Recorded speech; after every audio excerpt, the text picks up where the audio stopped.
بسم اللہ الرحمن الرحیم۔ اللہم صلی علی محمد وعلی آل محمد واصحاب محمد و اہل بیت محمد وبارک وسلم وسلم علیہ۔ سب سے پہلے میں اپنی بہنوں کا شکر گزار ہوں جو تشریف لائیں، اور آج فیصل آباد میں کھڑے ہو کے میں یہ بات کہنا چاہتا ہوں کہ مسلم لیگ نون ہماری مخالف جماعت ہے، لیکن آج کے بعد مریم نواز بی بی کے کردار پہ ہمارا کوئی کارکن انگلی نہیں اٹھائے گا۔ ہمارے مخالف سیاسی جماعت کی ماں بہن بیٹی ہماری ماں بہن بیٹی ہوگی۔ ہم لوگوں نے سیاسی روایات کو، عمران خان کی بیگم ہماری ماں کا درجہ رکھتی ہے، مریم نواز ہماری ماں بہن کا درجہ رکھتی ہے۔ اختلاف ہوگا خان کی پالیسی سے ہوگا، اختلاف ہوگا نواز شریف کی پالیسی سے ہوگا، اختلاف ہوگا ذوالفقار علی بھٹو کے پالیسی سے ہوگا، لیکن جہاں محترمہ بے نظیر کی بات آئے گی، جانتے ہوئے بھی کہ کئی باتیں غلط کی ہیں، احتراماً خاموشی اختیار کی جائے گی۔ پہلی بات میری یہ اپنے تمام ورکرز بھائیوں بزرگوں سے درخواست ہے کہ اسے اپنے پلے بانٹ لیں۔ لیڈر وہ نہیں ہوتا جو آ کے آپ کو گالیاں سکھائے، جو آ کے آپ کو سکھائے کہ جناب آپ اوے تو تنا کے بات کریں۔ لیڈر میرے خیال میں وہ ہوتا ہے جو اس قوم کی تربیت کرے۔ اس کی وجہ یہ ہے کہ ہمارے چھوٹے چھوٹے بچے ادھر سن رہے ہیں ہمیں، آج ہم گالی دیں گے تو کل کو یہ بچے بھی بڑے ہو کے گالیاں دیں گے۔ ہم لوگوں نے ان کی تربیت کرنی ہے تاکہ معاشرے میں ماں بہن کی عزت ہو۔ آج ہماری بہن یہاں سے گزر رہی ہو اور کوئی بائک کا سلنسر کھول کے گزار کے جا رہا ہے، تو اس کی کیا گارنٹی ہے کہ کل کو اس کی ماں بہن اس گلی سے نہیں گزرے گی۔ میں یونیورسٹی میں پڑھ رہا تھا تو وہاں پر پکچرز کچھ لگیں ہماری یونیورسٹی کی لڑکیوں کی پیج پہ، تو انہوں نے پرنسپل سے کہا کہ جناب یہ بڑے غلط بات ہے۔ پرنسپل نے کہا میں ان بچوں کو سمجھا دوں گا جب پروگرام ہوا، پوری یونیورسٹی اکٹھی ہوئی، تو جو پرنسپل صاحب تھے بریگیڈیئر حبدار احمد مدنی، انہوں نے کہا بیٹا جس نے بھی یہ حرکت کی اس کے گھر میں ماں بہن نہیں ہے۔ تو پیچھے سے کسی نے شرارتاً کہہ دیا کہ والدہ فوت ہوگی اور بہن تو ہماری ہے ہی نہیں، تو سارے لوگ ہنس پڑے۔ 1 منٹ تک خاموشی رہی، پھر بریگیڈیئر صاحب نے جواب دیا کہ بیٹا اس کی کیا گارنٹی ہے کہ تم شادی کرو اور تمہاری بیٹی پیدا نہیں ہوتی۔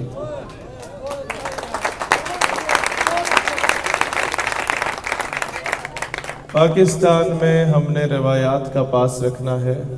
پاکستان میں ہم نے، دیکھیں میں چاہوں تو میں بہت تنقید کر سکتا ہوں۔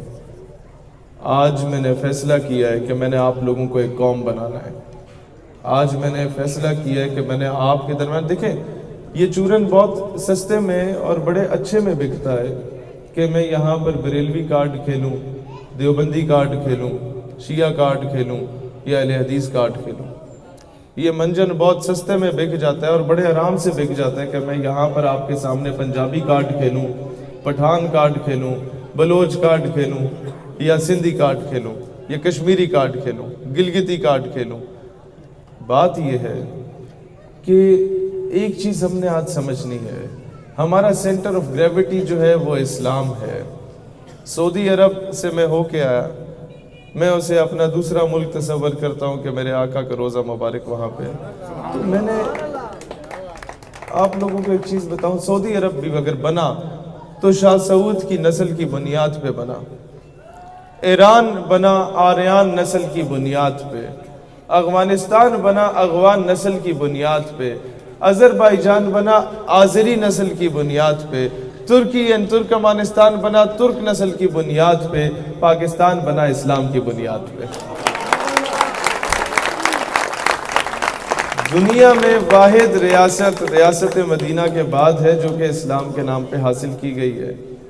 مجھے آپ کو میں سمجھانا چاہتا ہوں، قائد اعظم رحمۃ اللہ علیہ علامہ المشرقی گرفتار ہوئے، بہت بڑا جلسے سے خطاب کر رہے تھے، انہوں نے کہا جی چیکو سلواکیہ الگ ہوا کہ آرتھوڈاکس اور کیتھولک، جس طرح ہمارے سنی شیعہ وہابی ہیں، وہاں پر آرتھوڈاکس، کیتھولک اینڈ پروٹیسٹنٹ 3 فرقے ہیں عیسائیت میں، ان کا اختلاف تھا اس بنیاد پہ الگ ہو گئے. ساؤتھ کوریا نارتھ کوریا کا اختلاف چھوٹا موٹا سا تھا زبان پہ، وہ الگ ہو گئے. مطلب اس طرح کی ایگزامپلس، یہ الگ ہونے کی بات ہو رہی تھی. میں آپ لوگوں کو ایک بات بتاتا ہوں یار، ہم لوگوں میں تو پاکستان میں ہر 20 کلومیٹر کے بعد ساری قوموں کی آپ کو پتہ ہے زبانیں ایک ہی جیسی ہوتی ہیں. ہمارے ملک کو کون سی چیزیں جوڑ کے رکھا ہوا ہے؟ ہر 20 کلومیٹر کے بعد آپ کی زبان چینج ہوتی ہے. پوٹوہاری زبان آپ بولتے ہیں، پھر تھوڑا سا آگے جاتے ہیں آپ پہاڑی زبان بولتے ہیں، پھر تھوڑا سا آگے جاتے ہیں آپ پنجابی زبان بولتے ہیں، پھر یہاں فیصل آباد کراس کرتے ہیں آپ سرائکی زبان بولتے ہیں. اس سے آگے کے پی کے چلے جائیں تو 6 قسم کی پشتوں کے مختلف لہجے ہوتے ہیں. ہند کو زبان الگ ہوتی ہے، ہزارے وال کی زبان الگ ہوتی ہے، کوئٹہ میں ہزارہ کمیونٹی کی زبان الگ ہوتی ہے، بلوچستان کی براوی زبان الگ ہوتی ہے، بلوچ زبان کے کچھ 6 قسم کے لہجے ہوتے ہیں. سندھ اندرون کی سندھی الگ ہے، بیرون کی سندھی الگ ہے، کراچی کی سندھی الگ ہے. اردو بولنے والے بھی جو ہیں ان کے بھی مختلف لہجے ہیں. لکھنؤ سے جو مائگریٹ کر کے آئے ان کے الگ ہیں. فرقے آپ کے پاکستان میں 6-7 مین فرقے ہیں، اس کے بعد ہمارے ہر مولوی نے اپنا فرقہ الگ سے بنایا ہوا ہے. تو اس سب کے باوجود اگر کوئی چیز ہمیں آج جوڑ کے رکھے ہوئے ہے دیٹ از اسلام. اقبال نے ہمیں کہا تھا کہ بازو تیرا توحید کی قوت سے کبھی ہے، اسلام تیرا دیس ہے تو مصطفی ہے. اور پھر کہتا ہے حضرت اقبال رحمۃ اللہ علیہ، بتانے رنگ و خون کو توڑ کر ملت میں گم ہو جا، نہ تو رانی رہے باقی، نہ ایرانی نہ افغانی، کہ تمہاری پہچان تو رانی ایرانی افغانی نہیں پاکستانی ہے. اس سے پہلے کچھ ہے تو یہ پہچان اسلام ہے، اس بیس پہ آپ کا ملک بنا. اور حضرت اقبال نے شکوہ میں کہا کہ اللہ تھے ہم ہی ایک تیرے مارکا آراؤں میں، خشکیوں میں کبھی لڑتے کبھی دریاؤں میں، دی اذانیں کبھی یورپ کے کلیساؤں میں، کبھی افریقہ کے تپتے ہوئے صحراؤں میں. شان آنکھوں میں نہ جچتی تھی جہاں داروں کی، کلمہ پڑھتے تھے ہم ہی چھاؤں میں تلواروں کی. تجھ سے سرکش ہوا کوئی تو بگڑ جاتے تھے. کوئی نعوذ باللہ گستاخی بیدبی کرے تو ہم کیا کرتے تھے؟ تجھ سے سرکش ہوا کوئی تو بگڑ جاتے تھے. دیکھ کیا چیز ہے، ہم توپ سے لڑ جاتے تھے. نقش توحید کا ہر دل پہ بٹھایا ہم نے، زیر خنجر بھی یہ پیغام سنایا ہم نے. پھر کہتا ہے بس رہے تھے یہاں سلجوق بھی تورانی بھی، اہل چین میں ایران میں ساسانی بھی، اسی معمورے میں آباد تھے یونانی بھی، اسی دنیا میں یہودی بھی تھے نصرانی بھی. پر تیرے نام پہ تلوار اٹھائی کس نے؟ بات جو بگڑی ہوئی تھی وہ بنائی کس نے؟ پھر کہتے ہیں اللہ، پھر کہتے ہیں اللہ تجھ کو معلوم ہے لیتا تھا کوئی نام تیرا، قوت بازو مسلم نے کیا کام تیرا. جواب شکوہ تھپڑ رسید ہوتا ہے ہم لوگوں کو. ایک طرف کہتے ہیں اللہ قہر تو یہ ہے کہ کافر کو ملے حور و قصور اور بیچارے مسلمان کو فقط وعدہ حور. جواب شکوہ تم میں حوروں کا کوئی چاہنے والا ہی نہیں، جلوہ طور تو موجود ہے موسیٰ ہی نہیں. اور پھر کہتا ہے کہ میرے قرآن کو سینوں سے لگایا کس نے، میرے کعبے کو جبینوں سے بسایا کس نے، نوع انسان کو غلامی سے چھڑایا کس نے. یہ سارے کام کس نے کیے؟ تمہارے باپ دادا نے. تھے تو آبا وہ تمہارے ہی، مگر تم کیا ہو؟ تم کیا کر رہے ہو؟ ہاتھ پر ہاتھ دھرے منتظر فردا ہو کہ باہر سے محمد بن قاسم آئے گا اور آپ یہ صدیقی لے آئے گا. تم کیا کر رہے ہو؟ یعنی ہم لوگ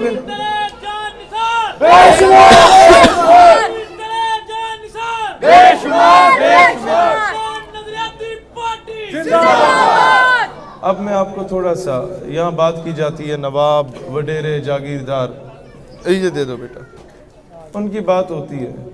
تو میں تھوڑا سا ان کا تعارف آپ کو کرا دیتا ہوں تاکہ آپ کے ذہن میں ہو کہ یار یہ لوگ شاید احساس کمتری کا شکار ہیں جو نوابوں وڈیروں کے خلاف بول رہے ہیں. یہ کیا وجہ ہے؟ ان کو عزت ملی، شہرت ملی، گاڑی ملی. آپ کو گاڑی سے اختلاف ہے، آپ کو پیسے سے اختلاف بھی. تو مسئلہ کی ہے میں تو اصل مسئلہ دسنا چاہتا. نعرہ تکبیر، مسئلہ یہ ہے نعرہ تکبیر، شہید سیالوی، پاکستان نظریاتی پارٹی. دیکھیں 1857 کی جنگ آزادی میں مسلمان کھائیاں بیلچے لے کے اور جو ان کے ہاتھ میں تھا وہ لے کے انگریزوں کے خلاف اعلان بغاوت کر گئے. انہوں نے لڑائی شروع کر دی. انگریزوں نے کیا کیا کہ مسلمانوں کو بری طرح شکست دی، کیونکہ ہمارے درمیان غدار میر جعفر میر صادق بیٹھے ہوئے تھے. وہ مخبریاں کرتے تھے. جب وہ مخبریاں کرتے تھے تو انگریز نے مسلمان کو شکست دے دی. جب انگریز یہاں سے جانے لگا تو انگریز نے اپنے مخبروں کو، چاپلوسوں کو، اپنے گھوڑے نہلانے والے، کتے نہلانے والے، حقے بھرنے والے، بوٹ پالش کرنے والے، گاڑی کے ٹائر دھونے والے، ان سارے وفاداروں کو گھوڑے پہ بٹھایا، دستار پہنائی اور کہا اسے دوڑاؤ، جہاں تک دوڑے گا وہاں تک کی زمین تمہاری. تو کوئی 80 گاؤں کا مالک بن گیا، کوئی 150 گاؤں کا مالک بن گیا، کوئی پتہ نہیں کتنے چک کا مالک بن گیا جو آج دستارے پہن کے وہاں بیٹھے ہوئے ہیں. تو یہ سارے وہ لوگ ہیں. اور آج مجھے پتہ چلا کہ رانا خرم صاحب کے بینرز جو ہیں، ہمارے پاکستان نظریاتی پارٹی کے کینڈیڈیٹ کے بینرز عابد شیر علی صاحب کے کہنے پہ اتارے گئے ہیں. تو میں سمجھتا ہوں کہ اس سے یہی مراد ہے کہ پاکستان نظریاتی پارٹی نے انہی نوابوں، وڈیروں، جاگیرداروں کے سیاسی تابوت میں آخری کیل ٹھوک دیا. کوئی تو وجہ ہے کہ انہیں تکلیف ہو رہی ہے. دیکھیں کوئی تو وجہ ہے کہ انہیں تکلیف ہو رہی ہے. وہ اپنا مقابلہ کہتا تھا عمران سے ہے، لیکن انہیں پتا ہے کہ کل کو جو یہ نسل ہے جو 1994 کے بعد کی پیداوار ہے نا جی، یہ مر جائے گی. یہ کبھی بھی نون یا پیپلز پارٹی کو ووٹ نہیں دے گی، یہ ان کو پتا ہے. اور دوسرا انہیں یہ پتا ہے کہ خان صاحب سے لوگوں کی وابستگی ہے، لیکن خان کے بعد پی ٹی آئی میں کوئی ایسا لیڈر نہیں ہے جس کے پیچھے سارے چلیں.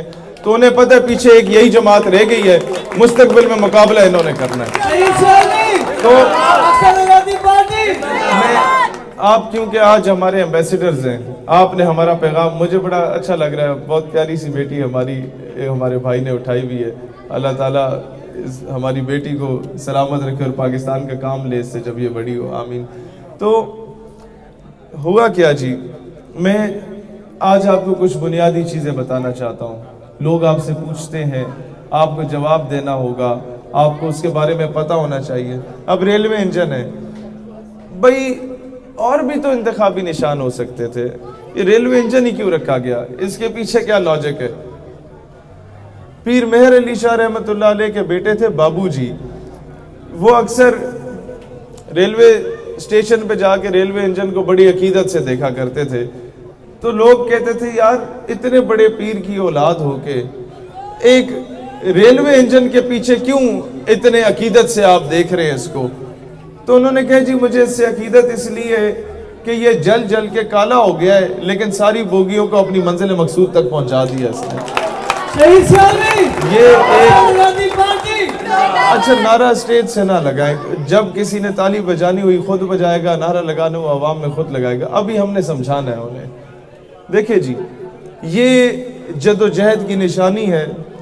ریلوے انجن لیڈر ہوتا ہے جس کے پیچھے مختلف بوگیاں ہیں، اور یہ ریلوے انجن ہمارا پاکستان نظریاتی پارٹی ہے جس کے پیچھے بوگیوں کا نام بریلوی، دیوبندی، شیعہ، اہل حدیث ہے، یا پنجابی، پٹھان، سندھی، بلوچی ہے.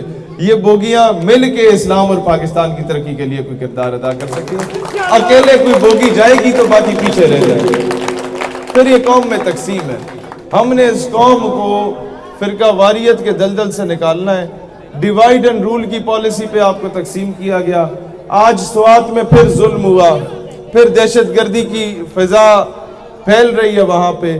میں بڑے دلیری سے میں یہ بات کہنا چاہوں گا بغیر ہچکچائے کہ جناب جس دن پاکستان نظریاتی پارٹی کی حکومت آئی، ہم لوگوں نے علل اعلان کہہ دینا کہ بھائی جان ہمارا فوجی جو ہے وہ کوئی بھیڑ بکری نہیں ہے، وہ بہت قیمتی ہے ہمارے لیے. ہم آج کے بعد کسی دوسرے کی جنگ لڑنے کو تیار نہیں ہیں. ہمارا فوجی اپنے ملک کے لیے شہادت دے گا. My army, my nation is not for sale.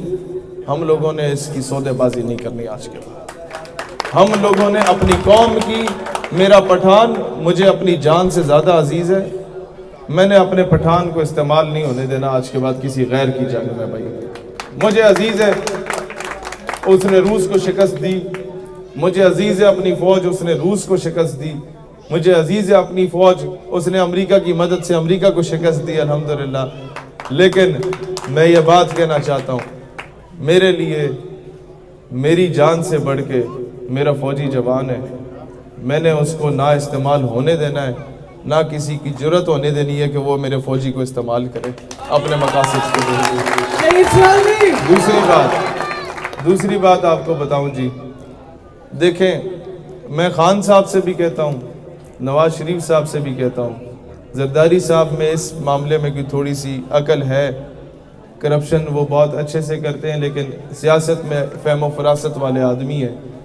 دیکھیں اب بات یہ ہوتی ہے کہ خان کو کون لایا اور رجیم چینج ہوئی تو اس میں کس کا کردار ہے. اگر آپ کہتے ہیں کہ جناب اس میں فوج کا کردار ہے تو میں بڑا اوپنلی آج باتیں کر رہا ہوں، اور اگر کوئی ایجنسی والا آ کے نوٹ کر رہا ہے تو میری درخواست ہے کہ ہماری پوری تقریر سنائیے گا، کلپ کاٹ کے نہ سنائیے گا، پھر ہمیں شکایتیں لگانے آ جاتے ہیں. تو پوری تقریر میں شاید پوائنٹ آف ویو کلیئر ہو جائے. تو بات یہ ہے، جنرل جیلانی صاحب کے دفتر کے باہر 3 گھنٹے پھولوں کا گلدستہ لے کے نواز شریف صاحب کھڑے ہوتے تھے. اور ایک بار ایسا ہوا کہ جب وہ کھڑے ہوتے اور دستک دیتے دروازے پہ تو جنرل جیلانی کا بیٹا آتا اور کہتا میاں صاحب پاپا کہہ رہے ہیں کہ وہ سو رہے ہیں، تو میاں صاحب واپس چلے جاتے. یہ ان کی اوقات ہوتی تھی. اچھا ایک دن کیا ہوا کہ جنرل جیلانی نے یہ ٹیسٹ کرنا تھا کہ یہ ہمارا اچھا پالیسیہ ثابت ہوگا یا نہیں ہوگا. میں معذرت خواہ ہوں اس الفاظ کے لیے، لیکن یہی ان کی سوچ تھی. وہ جب نواز شریف صاحب کو فائنانس منسٹر بنانے کا انٹرویو لینے کے لیے بلایا تو اتنے میں ویٹر آیا. ویٹر نے دستار پہنی ہوئی تھی. وہ چائے دینے کے لیے جب جھکا تو جنرل جیلانی نے وہ دستار اتاری اور نواز شریف کے سر پہ پہنائی اور غور سے دیکھنے لگے. نواز شریف شرم کے مارے اس کا سفید چہرے کی رنگت سیاہ پیلی ہو گئی. لیکن مجال ہے کہ نواز شریف نے ایک جملہ بھی بولا ہو کہ جنرل صاحب یہ تم نے کیا کیا ہے. تو جنرل صاحب نے یہ 1-2 منٹ کی خاموشی کے بعد دیکھا کہ یہ چوں چرا نہیں کر رہا تو اپنے دوست کو کہتے ہیں بھائی جان اے دے سر تے پنجاب دی دستار سجے گی، اینو پنجاب دا وزیر اعلیٰ بنائیے. اس طرح بوٹ پالش کر کے یہ لوگ وزیر اعلیٰ بنے. ایوب کے پیچھے ہاتھ باندھ کے جو بھٹو صاحب کھڑا ہوا کرتے تھے وہ اس طریقے سے وزیر خارجہ بنے. اور جنرل پاشا کے گھر کے باہر دستک دینے والے ہمارے ہینڈسم وزیر اعظم بنے تھے. یہ گراؤنڈ ریئلٹی ہے. میرا شہریار افریدی اور میں ایک سیمینار میں موجود تھے پچھلے مہینے. اس نے کہا اندر اور باہر کے میر جعفر اور میر صادق سے مقابلہ کریں گے. میں نے کہا ضرور کرنا، لیکن پہلے مجھے بیان حلفی دو کہ دوبارہ گیٹ نمبر 4 کا دروازہ نہیں کھٹکھٹاؤ گے کہ ابا جی حکومت دے دو. جب آپ اپنی محنت سے آؤ گے تو پھر ان کو بے شک بولو کہ تم میر جعفر. بات یہ ہے، میں آج آپ کے لیے کلیئر بات کہنا چاہتا ہوں. لوگ کہتے ہیں ہمیں بھٹو نے آئین دیا. میں کہتا ہوں بھٹو کے لیے اس کی مغفرت کے لیے کافی ہے کہ اس نے قادیانیوں کو کافر قرار دیا. لیکن مجھے ایک اعتراض بھٹو سے ضرور ہوگا کہ اس نے اپنی کرسی کی لالچ میں بنگلہ دیش کو توڑا تھا. 52% آف پاکستان، 160 کے قریب سیٹیں شیخ مجیب الرحمان جیتا تھا اور 80 کے قریب سیٹیں ذوالفقار علی بھٹو جیتا تھا. شیخ مجیب الرحمان کو صدر اور وزیر اعظم ماننے سے انکار کیا تھا ذوالفقار علی بھٹو نے، اور کہا تھا کہ جو بھی میرا وزیر، جو بھی میرا MNA ڈھاکے جائے گا ووٹ پول کرنے، اس کی میں ٹانگیں توڑ دوں گا. اور دوسری طرف جنرل یحییٰ عورت اور شراب کے نشے میں دھت رہا کرتے تھے. ان دو نااہلوں، بدبختوں اور کمظرفوں کی وجہ سے پاکستان 2 لخت ہوا. آج ہم آدھے پاکستان میں جی رہے ہیں. پاکستان نظریاتی پارٹی آج یہ اس قوم سے وعدہ کرتی ہے کہ جس دن ہم حکومت میں آئے ہم اپنے بنگالی مسلمان بھائیوں سے سرکاری سطح پہ معذرت بھی کریں گے، معافی بھی مانگیں گے اور اسلامی بھائی چارے کی بنیاد پہ یکجا ہو کے چلیں گے. دیکھیں ہم نے قوم بنانی ہے، ہم نے اپنی غلطیوں کا ازالہ کرنا ہے. ہم نے بنگلہ دیش گوایا، ہم ابھی بلوچستان نہیں گوانا چاہتے. ہم نے بنگلہ دیش گوایا، اب ہم خیبر پختونخوا یا فاٹا کے علاقے نہیں گوانا چاہتے. ہم نے بنگلہ دیش گوایا، اب ہم سندھو دیش کے نعرے برداشت نہیں کر سکتے. ہم نے بنگلہ دیش گوایا، اب ہم سرائکی بیلٹ میں بغاوت یا انٹیریئر پنجاب میں بغاوت نہیں برداشت کر سکتے. یہ ہمارے بھائی ہیں. میں کہتا ہوں آپ ریمنڈ ڈیوس کو، کرنل جوزف کو باعزت بری کر رہے ہو تو منظور پشتین کو بھی سینے سے لگا لو نا. اس کا کیا قصور ہے؟ ملالہ جو ملک کا نام جا کے بیچ کے آ رہی ہے اس کو تو سر پہ ہاتھ رکھ لیتے ہو کہ قوم کی بیٹی ہے، تو کیوں پشتونوں کو بغاوت کی طرف لے کے جا رہے ہو؟ ان کو بٹھاؤ، ان سے پوچھو کہ کیا وجہ ہے کہ افغانستان تمہیں استعمال کر رہا ہے، کیا وجہ ہے کہ تمہاری صحیح بات کو بھی انڈیا نیگیٹیولی پورٹرے کر رہا ہے۔ جب تک ہم لوگ اپنے، دیکھو میری بات سنو، الطاف حسین کی اگزامپل آپ کو دیتا ہوں۔ آج لوگ کہتے ہیں وہ غدار ہو گیا، وہ دیش کا دشمن ہے، غدار ہے، وہ اسلام کا دشمن ہے۔ آج لوگ کہتے ہیں منظور پشتین خلاف ہو گیا، آج لوگ کہتے ہیں جناب جی ایم سید جو جی ایس ہند قومی محاذ والا ہے وہ خلاف ہو گیا پاکستان کے، لوگ کہتے ہیں نواب اکبر بگٹی خلاف ہو گیا۔ میں تمہیں بتاتا ہوں، منظور پشتین آرمی پبلک سکول سے پڑھا تھا، اس کی تو گھٹی میں پاکستان تھا، وہ کیسے خلاف ہو سکتا ہے؟ میں بتاتا ہوں، جی ایم سید تو آل انڈیا مسلم لیگ کے بانیوں میں سے تھا، اس کو خلاف کس نے کیا؟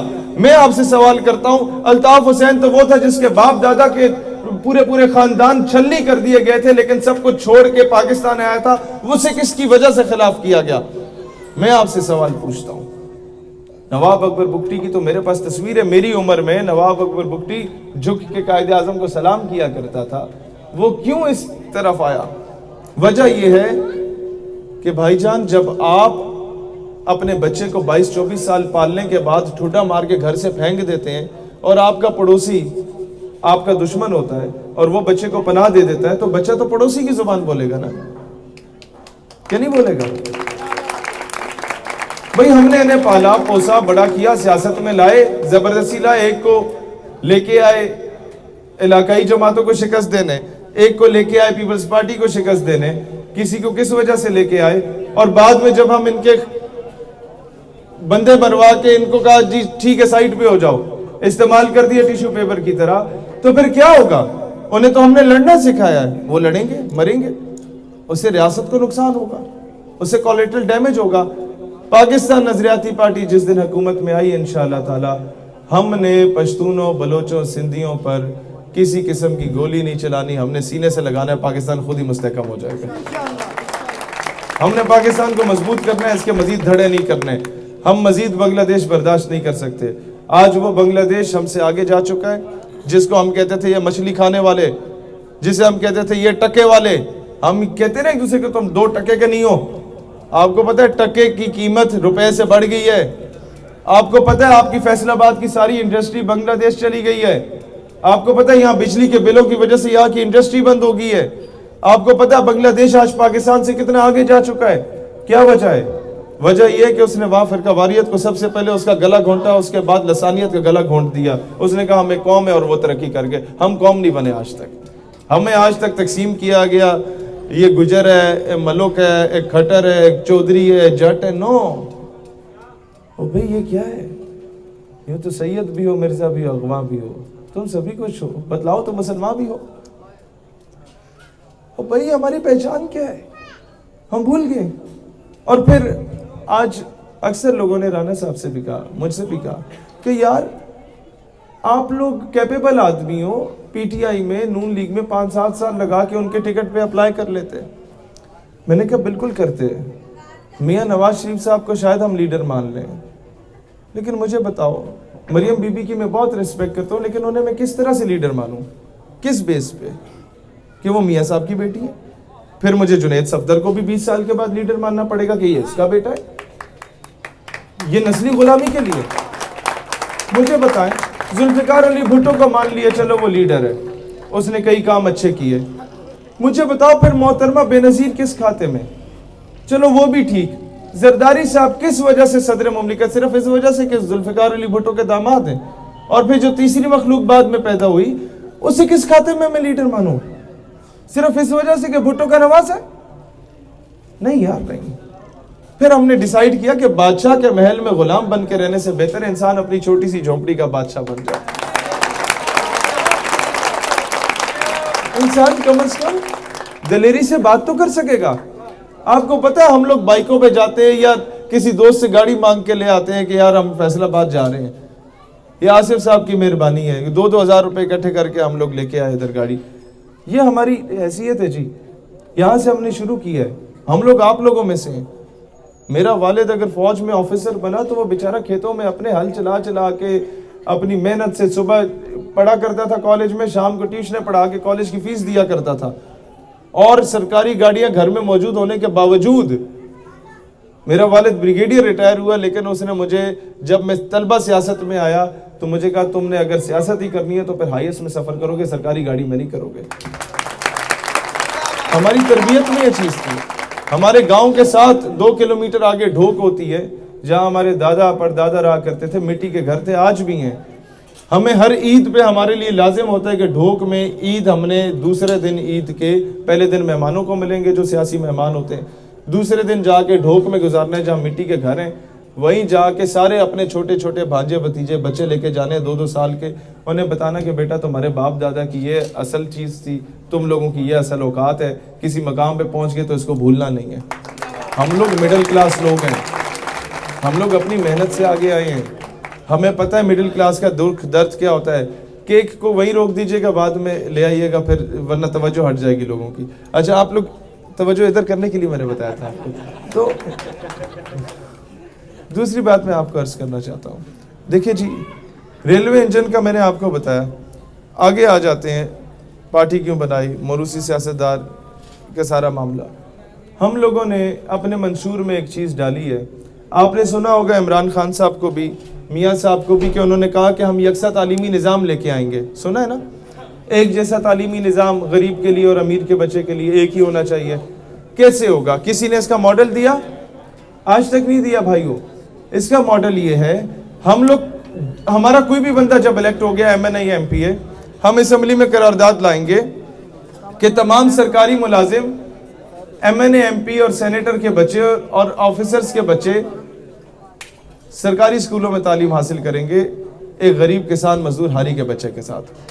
جب وہ برابری کی سطح پہ بیٹھیں گے تو تعلیم کا یکساں نظام آ جائے گا آپ کے ملک میں. آپ سمجھ آئیے آپ لوگوں کو اس بات کی. اور یہ ہوتا ہے, سعودیہ میں دیکھ کے آیا, آذربائیجان میں دیکھ کے آیا, دبئی میں دیکھ کے آیا, کویت میں دیکھ کے آیا, دنیا کی ترقی کرنے والی قوموں میں دیکھ کے آیا کہ وہاں پر ڈرائیور کا بچہ اور صاحب کا بچہ ایک ہی کلاس روم میں ایک ہی بینچ پہ بیٹھا کرتے تھے. یہاں ڈرائیور کے بچے سے صاحب کا بچہ ہاتھ نہیں ملاتا, توہین سمجھتا, اور صاحب کا بچہ ڈرائیور کے بچے کے ساتھ اگر کھیل لے تو سب سے پہلے ماں کہتی ہے کہ بیٹا تم میلے ہو جاؤ گے. تو یہ دوہرا معیار اور دوہرا نظام ہم لوگوں نے ختم کرنا ہے.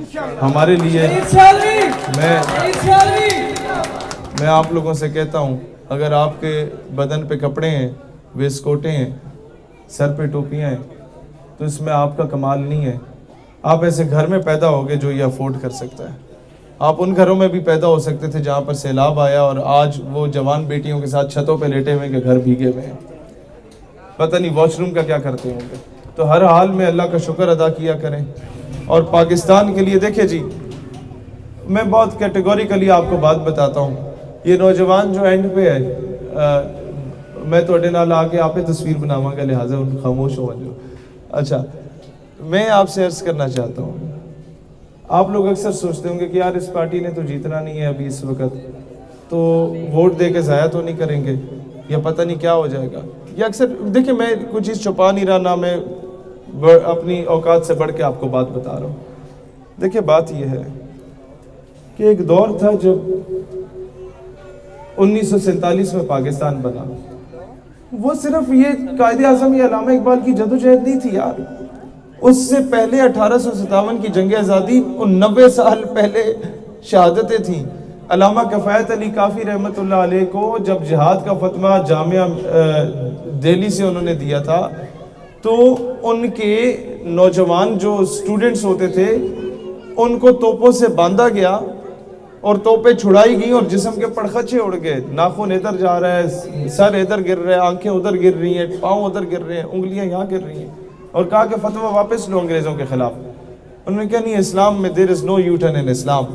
تو انہوں نے کہا ٹھیک ہے.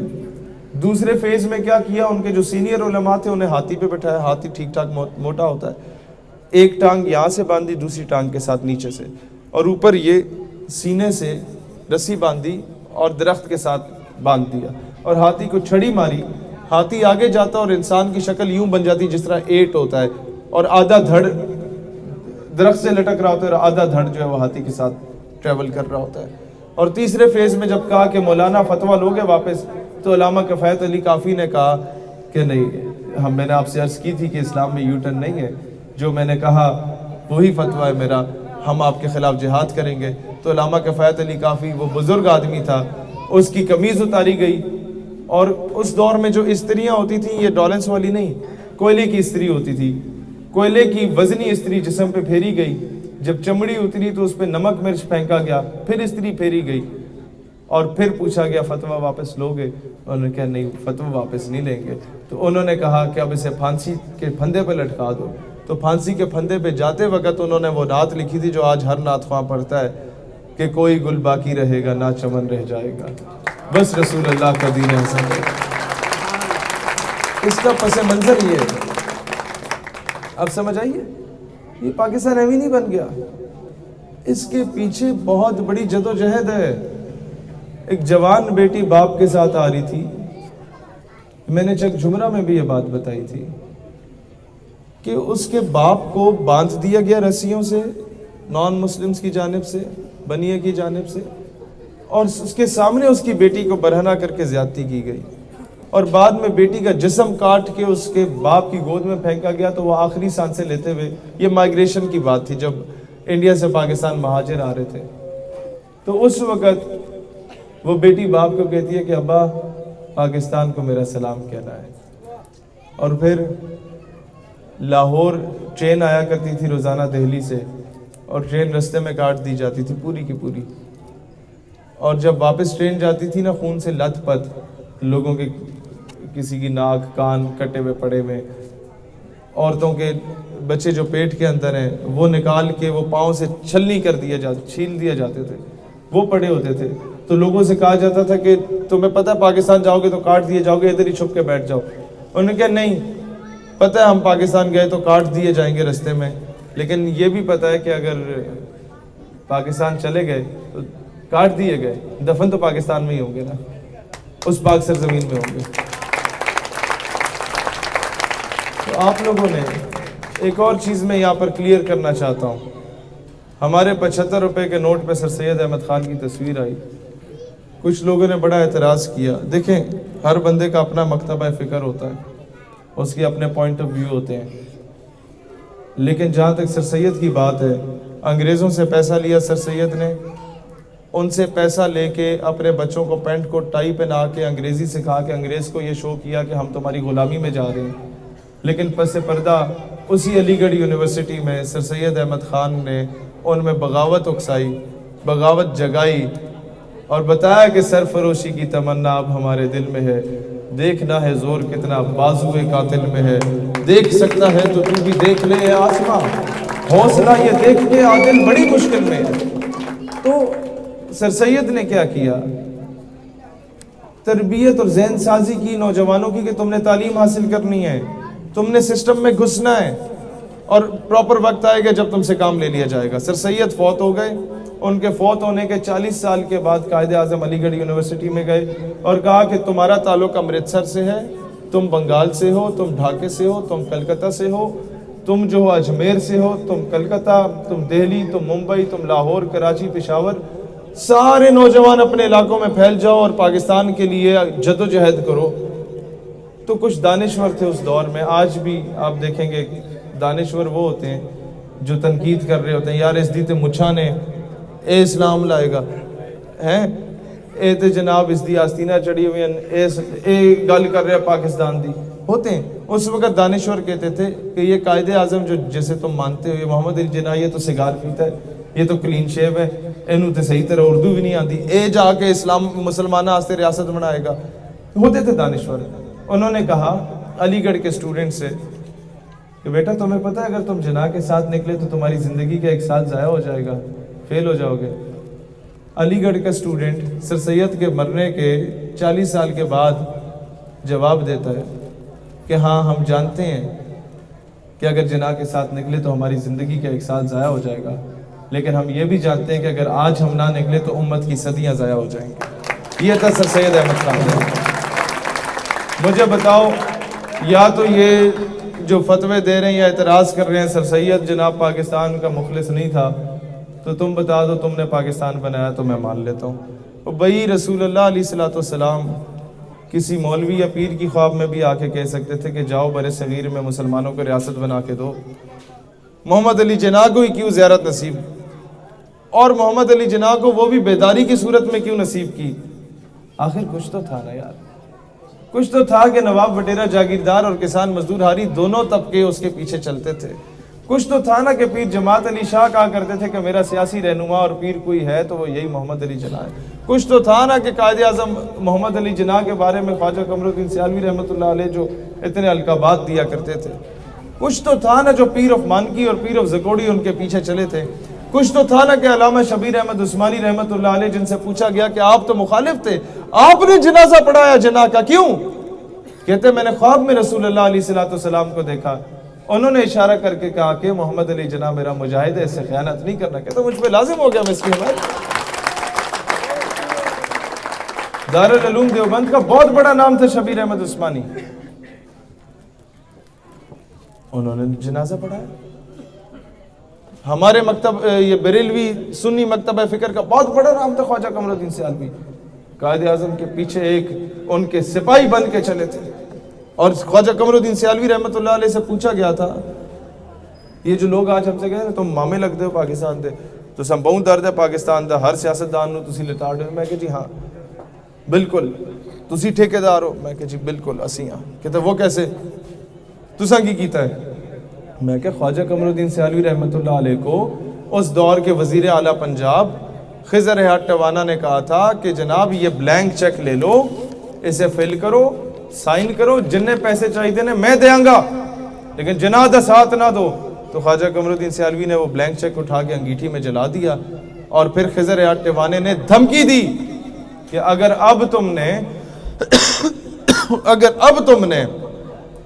تم نے جناح کا ساتھ دیا تو مجھ سے برا کوئی نہیں ہوگا. خواجہ قمر الدین سیالوی نے جواب دیا کہ ٹوانا صاحب میں اللہ دے 99 نہ پڑھے جناح خضر حیات ٹوانے دا نام موجود نہیں. ایسی ٹھیکیدار نہیں ہے تو وقت کون ہے جناب بات دسو. دوسری بات میں آپ کو بتاؤں, ہر مکتبہ فکر قائد اعظم کو اپنا لیڈر مانتا تھا, ہر پیر فقیر مولوی ان کو اپنا لیڈر مانتا تھا. آج ہمارے خلاف لوگوں نے فتوے دینے, لوگوں نے کہنا ہے یہ پتہ نہیں کس ایجنسی کی پیداوار ہے. یار مجھے دکھاؤ, یہ جو لوگ کہتے ہیں ایجنسیاں اس کے پیچھے ہیں, میں نہیں انہیں گالی دینا چاہتا, وہ بذات خود اپنے لیے گالی ہیں. ان سے پوچھو کہ یار ایک پارٹی کا چیئرمین اپنے نمائندے کے الیکشن کیمپین کے لیے ہے, کوئی ایک پولیس والا ہی دکھا دو سٹیج پہ اس کی حفاظت کے لیے. ایجنسی اتنی نکمی ہو گئی ہے کہ اپنے بندے کی سیکیورٹی نہیں دے سکتی اس کو. اور پہلی بات یہ, مجھ سے صحافی اکثر سوال کرتے تھے, اور بہت اچھے صحافی ہوتے ہیں, کچھ کو جان بوجھ کے کہا جاتا ہے پوچھو توڑے پیچھے کون ہے, کیڑی ایجنسی ہے, تسی ایجنسیاں دے ایجنٹ ہو. میں نے کہا ہاں مجھے بتاؤ میں کس ایجنسی کا ایجنٹ ہوں. را کا ہوں. اگر تو میں را کا انڈیا کا ایجنٹ ہوں تو آئی ایس آئی اتنی نکمی ہے کہ ابھی تک اس نے مجھے چھوڑا ہوا ہے. اور اگر میں آئی ایس آئی کا ایجنٹ ہوں تو آئی ایس آئی کو بولو یار مجھے ایک اچھی گاڑی دے دو, مجھے آصف سے گاڑی مانگ کے نہ آنا پڑے ادھر. تو جو بندہ محنت کرتا ہے اس پہ تہمت لگتی ہے, آپ نے اس سے نہیں گھبرانا. جو لوگ علامہ اقبال پہ کفر کا فتویٰ لگاتے تھے, آج کسی مسجد میں چلے جاؤ مولوی کی تقریر مکمل نہیں ہوگی جب تک یہ نہیں کہے گا کہ محمد سے وفات ہونے تو ہم تھے. وہ اقبال کا ہی شعر ہے.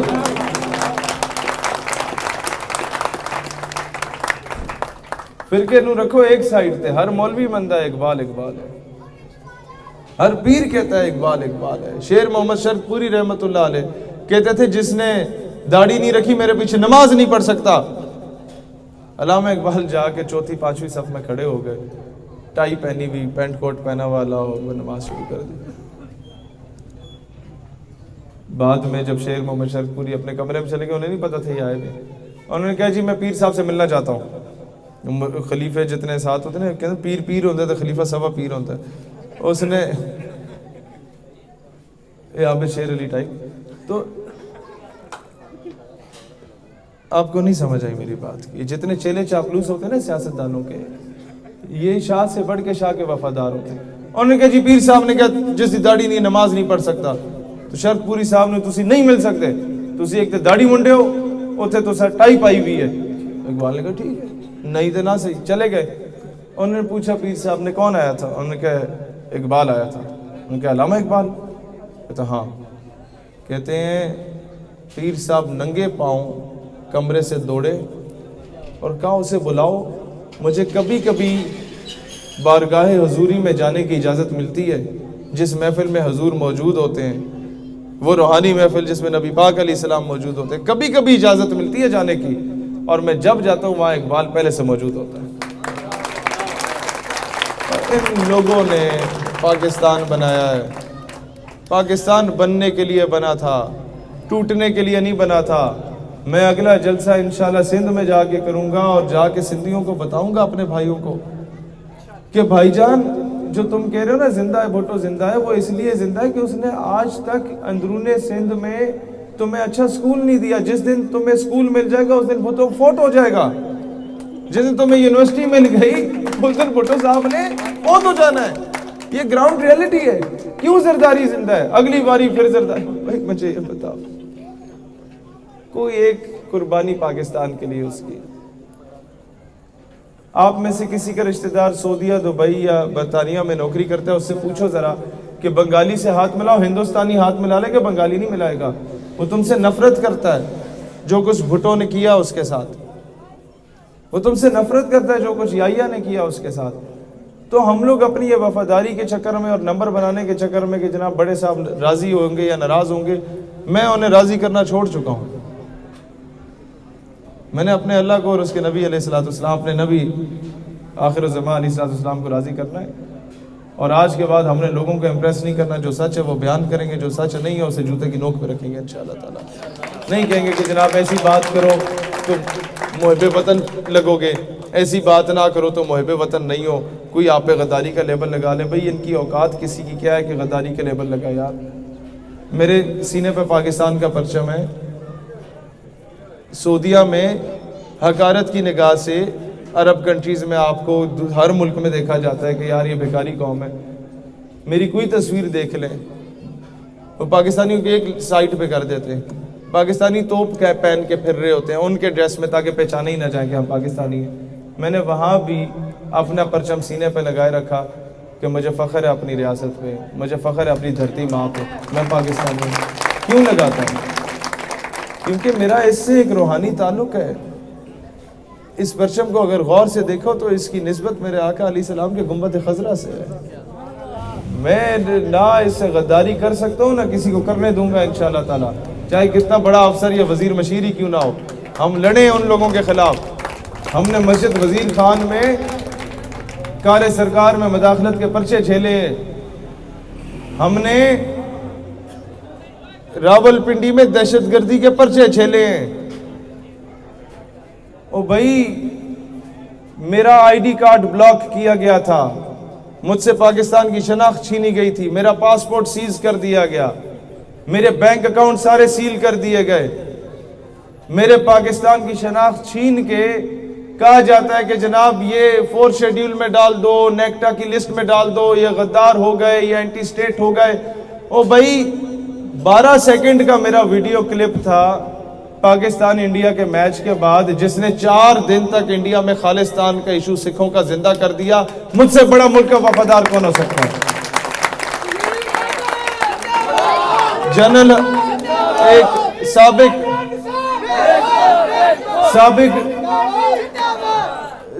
D G I S I کے صاحبزادے تھے, ہمارے دوست ہیں, اور Lord Nazir Ahmed British parliamentarian, basically Kashmiri ہے وہ. حریت رہنما یاسین ملک ان کی بیگم. چوتھا اداکار جو ہے حمزہ علی عباسی. 5واں میں تھا. ہم 5 بندے خطاب کر رہے تھے 6 سال پہلے, جب میں 22 سال یا 21 سال کا تھا. اس وقت بھی 5 بندوں کے خطاب میں جو میں سب سے کم متعارف آدمی تھا, اس کی تقریر انڈین میڈیا پہ چلی, اور وہ کہتا ہے یہ آتنکوادی آدمی ہے. اس کا مطلب ہے کہ حق ہم ہی بیان کر رہے ہیں جو دشمن کو آگ لگ رہی ہے. تو میرے ملک کا دشمن اگر مجھے غدار یا دہشت گرد کہتا ہے تو مجھ سے بڑا پاکستانی کوئی نہیں ہے. اور جناب علی, یہ پرچم میرے لیے صورت تعویذ ہے. پاکستان نظریاتی پارٹی کے کسی بھی کارکن کو کسی سے بھی پاکستان سے وفاداری کا سرٹیفکیٹ نہیں چاہیے. ہم لوگوں سے بڑا محب وطن کوئی نہیں ہے. ہم لوگوں نے پاکستان کی آزاد خارجہ پالیسی بنانی ہے کہ اپنے فیصلے خود کرے گا. ہم بھیکاری نہیں ہوں گے, جا کے بھیک نہیں مانگیں گے, جا کے گوڈے گٹوں میں نہیں بیٹھیں گے کہ خان بہادر امریکہ ناراض ہو جائے گا، تو پیسے کوئی نہیں ہے جناب، امریکہ ناراض ہو گئے تو پیسے کون دے گا؟ تو پشتوں کی ایک مشہور کہاوت ہے، غریب کو خدا پیدا کرے خو بغیرت اچھا کرے، کہ غریب تو تم پیدا ہوئے ہو لیکن تمہیں بغیرت کس نے بنایا، یہ بتاؤ۔ غریب اور بغیرت میں بڑا فرق ہوتا ہے۔ غریب بلال حبشی بھی تھے لیکن ان کے قدموں کے چلنے کی آہٹ جو ہے نا وہ عرش عظیم پہ رسول اللہ سنا کرتے تھے۔ غریب بلال حبشی بھی تھے، جسم پہ انگارے ڈال دیے گئے اور جسم کو چھلنی کرنے کی کوشش کی گئی اور پوچھا گیا کہ آپ بھی لوگ محمد کے نام کو، تو کہتے جسم کے ٹکڑے ٹکڑے کر دو، ہر ٹکڑے سے صدا آئے گی محمد محمد محمد۔ تو ان سے امیر کوئی نہیں تھا۔ غربت اور فقیری اور فقر میں ہی تو اصل درویشی ہوتی ہے۔ اقبال یہ کہتا ہے، نگاہ فقر میں شان سکندری کیا ہے، خراج کی جو گدا ہو وہ کیسری کیا ہے، فلک نے ان کو عطا کی ہے خواجگی کے جنہیں، یہ خواجہ مہاراجہ جو ہر گلی محلے میں ہم نے، یار یہ بالکل بھی ایکو کو ڈسٹرب نہ کریں، یہی رہے۔ فلک نے ان کو عطا کی ہے خواجگی کے جنہیں، خبر نہیں روش ہے بندہ پروری کیا، انہوں پتہ ہی نہیں ہے بندہ پروری کی ہوتی ہے۔ چنگے خواجہ نے کہ آ کے مریدہ کو پیسے لے جان دینے، پیرانے پیر یا جڑا غریب نواز ہوتا ہے وہ تو غریباں اچ ونڈدا ہے، وہ تو خواجہ معین الدین چشتی رحمت اللہ علیہ سن، تے اج دے دور دے جڑے غریب نواز بنے کھلدے نے اے تے مرید دے دل دی جگہ اس دے جیب دے پہ نظر رکھ رہے نے۔ اقبال نے کہا تھا، ایک بندہ آیا ان کے پاس، پیر صاحب بیٹھے ہوئے تھے تو مرید آیا، اس نے کہا پیر صاحب میں 250 روپے کا قرض دار ہوں، 300 روپے کا قرض دار ہوں، میرے حق میں دعا فرمایا۔ اس نے دعا فرمائی، اللہ قبول کرے۔ مرید جو تھا 20 روپے پیر صاحب کو دے کے جانے لگا۔ پیر صاحب نے کہا رکو، اقبال سے بھی دعا کراؤ۔ اقبال نے دعا کی، اللہ اس مرید کو اس کے پیر سے نجات عطا فرما، 300 کا مقروض تھا 320 کا مقروض ہو گیا۔ تو اپنا رہبر و رہنما بھی ایسے چنا کریں جس طرح پیر مہر علی شاہ رحمۃ اللہ علیہ تھے، خواجہ معین الدین چشتی اجمیری رحمۃ اللہ علیہ تھے، بجائے اس کے دور حاضر میں جو ہمیں لکیر کے فقیر ملے ہوئے ہیں، جس کے بڑا جبہ دستار، بڑی گاڑیاں فارچونریں لے کے بیٹھے ہوئے ہیں، 2 مہینوں کے اندر اندر کما لیے کروڑوں روپے، غریبوں کا مال لوٹ کے، غریبوں کو مروا کے، وہ پیر فقیر نہیں ہو سکتے۔ پیر ہوتے غوث اعظم شیخ عبد القادر جیلانی رحمۃ اللہ علیہ جیسی ہستیاں کہ سب کچھ دے دیتے، جھوٹ نہیں بولتے اور پورا قافلہ مسلمان ہو جاتا ہے، ولی بن جاتے ہیں، ولایت بانٹتے ہوتے ہیں، چلتے پھرتے بانٹتے ہیں۔ تو پھر میں آپ لوگوں سے، اقبال نے کہا تھا فلک نے ان کو عطا کی ہے خواجگی کے جنہیں، خبر نہیں روش ہے بندہ پروری کیا ہے، اور بتوں سے تجھ کو امیدی خدا سے نو امیدی۔ یہ IMF، یہ ورلڈ بینک، یہ امریکہ، یہ برطانیہ، یہ جرمنی، یہ فرانس، ان کے گٹوں میں بیٹھ کے تم کشمیر کی بھیک مانگ رہے ہو۔ بتوں سے تجھ کو امیدی خدا سے نو امیدی، مجھے بتا تو صحیح اور کافری کیا ہے۔ یہی تو کافری ہے، کسی اور کو لو جا کے بھیک مانگ رہے ہو تسی بھائی۔ تو آج یقیناً آپ کے ہاتھ بھی تھک گئے ہوں گے، جنہیں رانا صاحب نے شاید کان میں بولا ہوئے تالی بھی جانی ہے جو مرضی کرو کہ نہیں بولے ایسے؟ اچھا، بڑی مہربانی، بہت شکریہ۔ میں اینڈ پہ کہتا ہوں،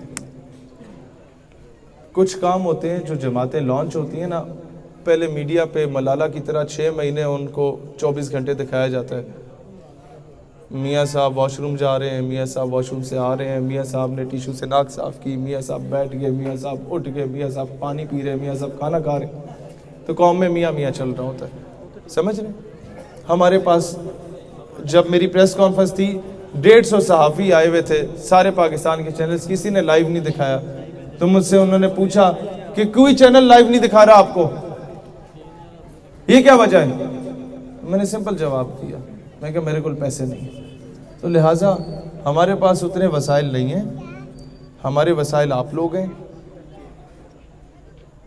ایک چیز یاد رکھنا، ہمارا ایم صرف پاکستان میں حکومت نہیں ہے، ہمارا ایم ہے پوری امت کو متحد کر کے اس کی ترجمانی پاکستان کو دی جائے اور دکھوں کا مداوع بنے کشمیر، فلسطین اور برما کے مسلمانوں کا، ہماری ریاست۔ تو اس کے لیے کیا ہے، عمران خان جب الیکشن لڑ رہا تھا، شروع میں آیا تھا تو پورا پاکستان اس پہ ہنستا تھا کہ اس وزیر اعظم نہیں بننا، ہم جلسے میں جاتے ہیں اس کو دیکھنے کے لیے ووٹ نہیں دیں گے، ہنستے تھے لوگ۔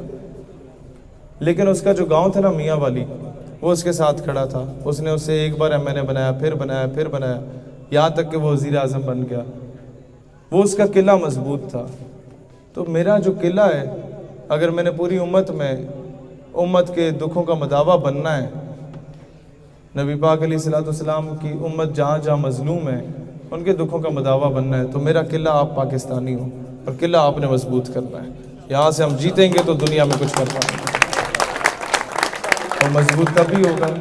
ہمارے ان نوجوانوں کو آپ جتوا کے ایوانوں میں لے کے جائیں گے، یہ اپنی قراردادیں پیش کریں گے۔ قراردادیں میرے بھائیوں جب ہم پیش نہیں کرتے، اسمبلی میں قانون پاس نہیں ہوتا، تو ہم باہر بیٹھ کے صرف نعرے لگا سکتے ہیں، ریلیاں نکال سکتے ہیں اور دھرنے دے سکتے ہیں۔